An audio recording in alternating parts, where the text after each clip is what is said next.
that I am about to freak out on national television. Health news now. One of the world's most commonly prescribed medications may be providing a big bonus. Researchers report people who take cholesterol-lowering drugs called statins for at least 5 years may also lower their risk for cancer.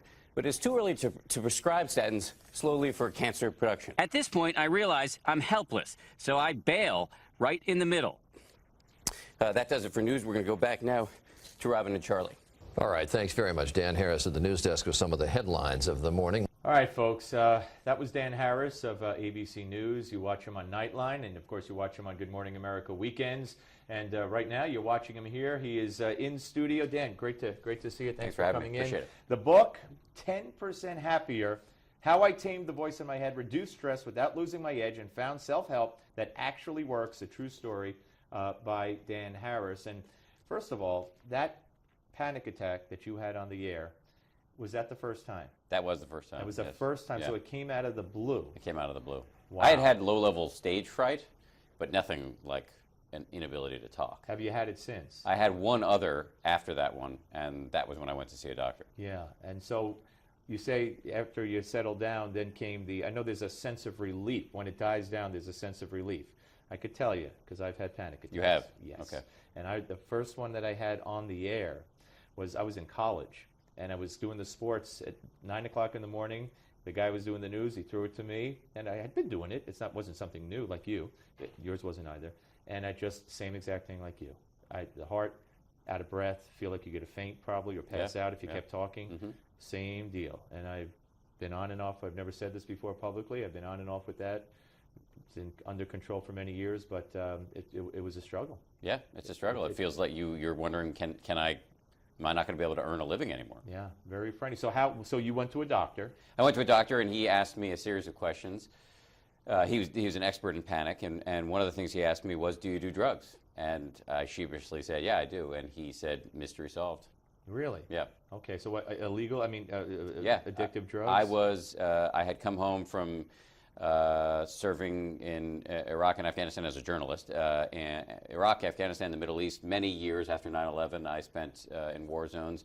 And I got home and I got depressed, and I did a really stupid thing, even though I knew better. I started using recreational drugs, including cocaine. And I didn't do it that often. It was for a very brief period of time, and I never did it while I was working. But the doctor explained to me that it just had these side effects of raising the level of adrenaline, which triggered that panic attack. Okay, and so it's under control? Yeah. Okay, thank God. This was 10 years ago. Okay, so but the book, it's an interesting title to a book, 10% Happier. Yeah. You know, not even 15% happier. So explain the 10%. Well, clearly it's a joke. You know, you can't quantify happiness. But I spent a lot of time in the research for this book with self-help gurus, and they promised that you can solve all your problems with the power of positive thinking, which is just malarkey, baloney. You can't do that. Anybody who sells you a miracle cure is most likely the only person who's going to benefit from that sale is the person selling you that. Right. The only people I know who've gotten rich off self-help are writing the books. So I wanted to counter-program against that. Also, the reason why I named it that is it comes out of my own personal experience. What I found that ultimately really helped me a lot was meditation, something that I always thought was ridiculous, you know, for hippies and robed gurus. Like you cross your legs and you Correct. sit there like this. Which, by the way, we can get to it. It's totally not true. Yeah. And people would ask me around the office, what's going on with you in the meditation? And I just started answering, you know, it makes me about 10% happier. And I found that people who were looking at me like I was crazy would all of a sudden look at me with some envy. But did you do it in the office? No, I wasn't doing it, but I was open with my friends. Yes, all right. All right. So it's the meditation is the key component of reducing stress, getting yourself together. So how do you go about it, and how often do you do it? So here's the thing. Let me just be clear. Yeah. A lot of people, myself included, had the assumption that meditation is just for weirdos, people who live in a yurt or, you know, collect crystals or really deeply into aromatherapy and Cat Stevens. Just not true. It's a very simple exercise for your brain. And there's an enormous amount of science that shows it can change your blood pressure, your immune system. It can rewire key parts of your brain that have to do with stress and well-being. And now it's being done by corporate executives, by the U.S. Marines, by the U.S. Army, by athletes. So that's what convinced me to give it a shot. And how do you do it? Basically, it's a focusing exercise. It's not about communing with the universe or floating off into cosmic goo. You're trying to focus on one thing at a time, and every time your mind wanders, you catch yourself wandering and bring your attention back. And like physical exercise, it's like mental exercise. You have to make time for it. Yes. And the average person has no time. You barely have a day off because of the double duty, the difference in hours.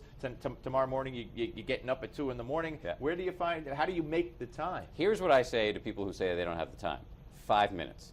No matter how busy you are, you definitely have 5 minutes. Everybody does. And I think 5 minutes a day of seated meditation will change the relationship between you and the clamor in your mind, which, whether you're aware of it or not, is most of your life.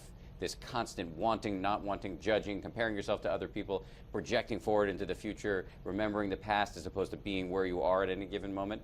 That noise, you can turn down the volume on it and not be so yanked around by your emotions. 5 minutes a day will do that for you. Have you had anybody else except me come up to you in the business, either on or off the air, and say, I know, I saw that clip, I know what you were going through? You are the first person who said to me that, who's admitted publicly on the air that they too have had a panic attack, which, by the way, I appreciate very much. And you know what? Probably so many people have had it.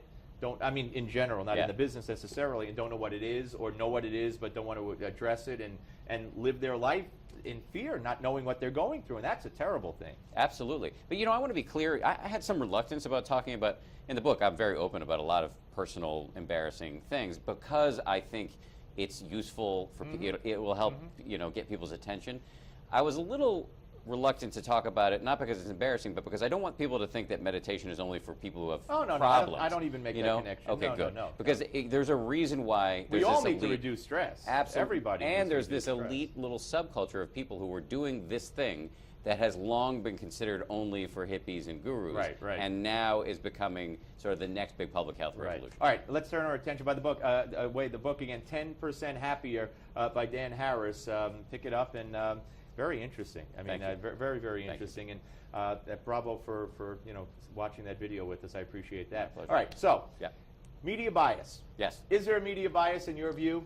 The mainstream media, the ABC, CBS, NBC, New York Times, the Washington Post. Do you acknowledge that there's a bias? I think my experience, the bias is toward doing the, let's just say, sexiest story possible. So that could have a conservative slant or could have a liberal slant. What we want as viewers, we operate in a capitalist context, and what I find is generally, if there's a bias, it's toward doing stories that will get the most eyeballs. So you don't think that, I'll give you one example, and this is so symptomatic. I mean, I do show after show on media bias. Ray Nagin is convicted.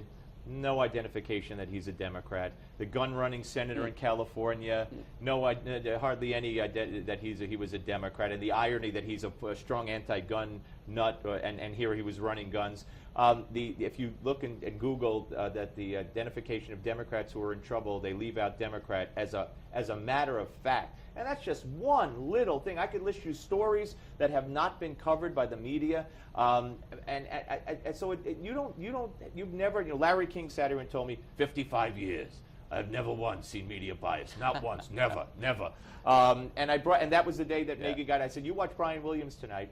And all the shows, they will not say Democrat. And sure enough, Media Research Center did a study. That night, not one of them said Democrat. And that's just a small, I could sit here with you for hours, Dan. You've never seen, I'm open to your argument. I am open to your argument. They favor Democrats. They attack Republicans for something that they'll leave Democrats alone for. I think what Larry was probably referring to, and I don't know him, is that if there's bias, it's probably subconscious. And I'm open to that argument. Do you think most people in the business, though, are liberals? I think most people in the business, I don't know, liberal might be overly strong. We actually have some very, very powerful voices, and I'm not going to say who, within our building who are conservative. Really? At ABC? Very, very powerful. Yes.